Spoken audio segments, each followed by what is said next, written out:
Hey guys, welcome to my new blog. इस समय हम लोग चित्रकूट में स्फटिक शिला का दर्शन करने के लिए आए हैं।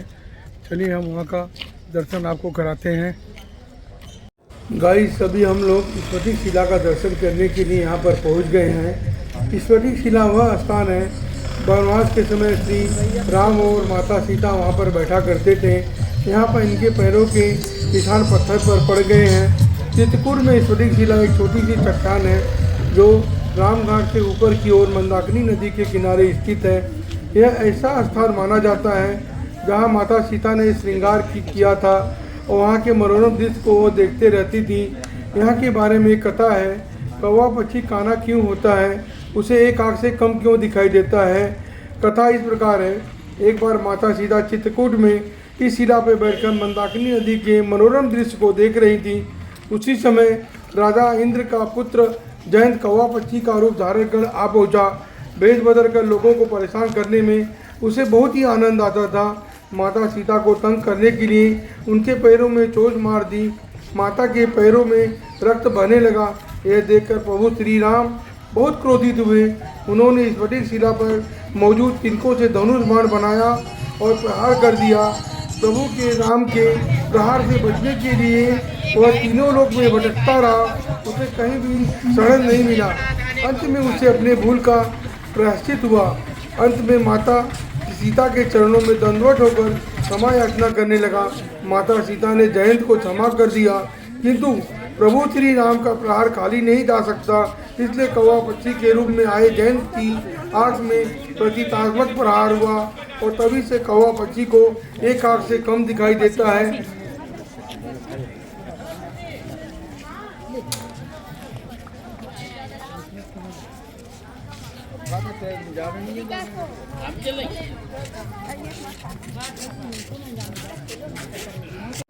यह वही स्थान है, इसका नाम है स्फटिक शिला।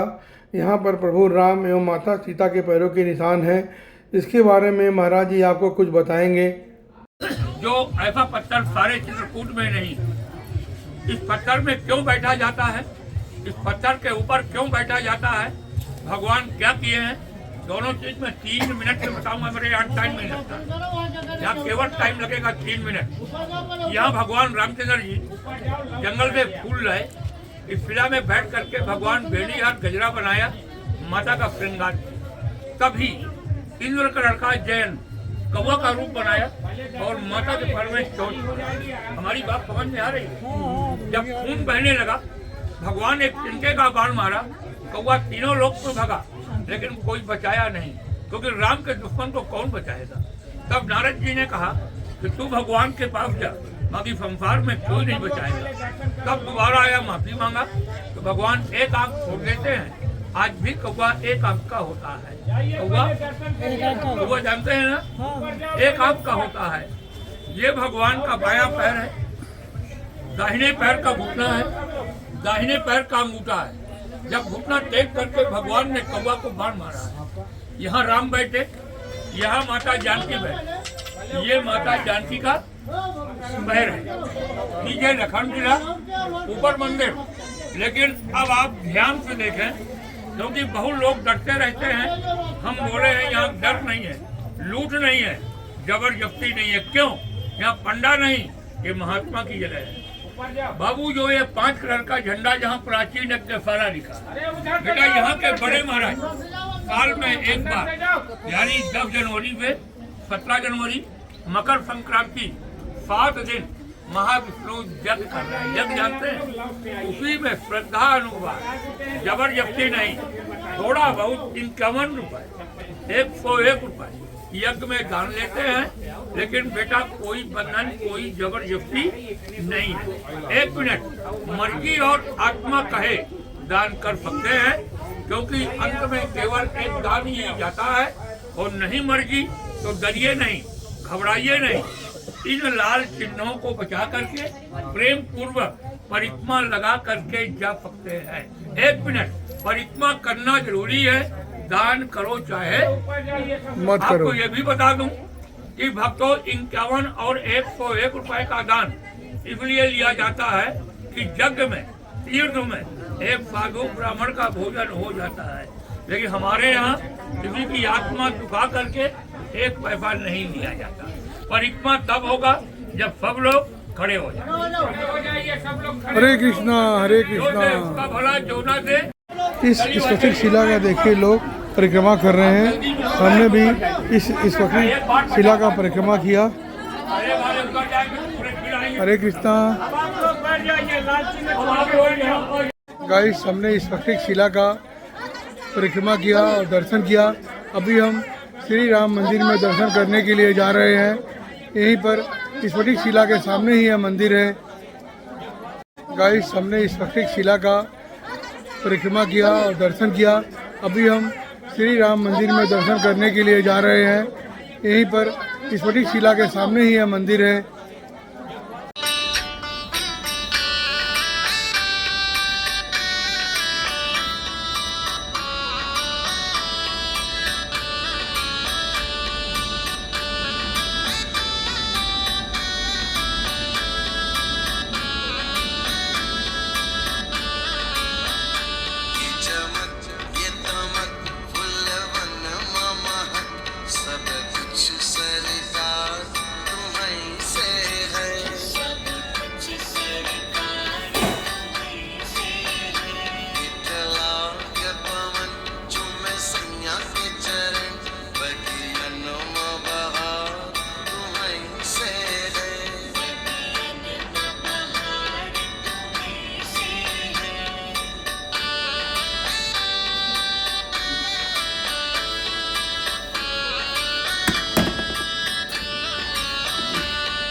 स्फटिक शिला के पास से ही मंदाकिनी नदी बह रही है। नदी के किनारे हरे भरे पेड़ों की वजह से यहाँ का दृश्य बहुत ही सुंदर एवं मनमोहक लग रहा है। ऋषि अत्रि तपस्या में लीन थे, तब उन्हें बहुत प्यास लगी। तब माता अनुसुईया ने अपने तपोबल से मंदाकिनी नदी का अवतरण किया। तब से आज तक चित्रकूट में मंदाकिनी नदी बह रही है।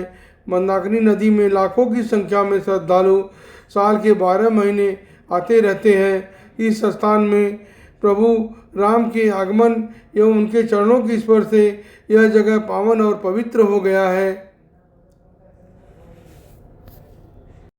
गाइस, मैंने स्फटिक शिला और हमारे पीछे देखिए श्री राम मंदिर है, वहाँ पर जाके दर्शन किया। ये भगवान का स्थली है, उनकी लीलाओं का दर्शन किया और उनको लीलाओं को दर्शन करने से हमें भक्ति की प्राप्ति होती है। आप यहाँ आकर एक बार अवश्य दर्शन करें। हरे कृष्णा, जय श्री राम। हमारा वीडियो कैसा लगा? अच्छा लगे तो सब्सक्राइब करें, लाइक करें, शेयर करें।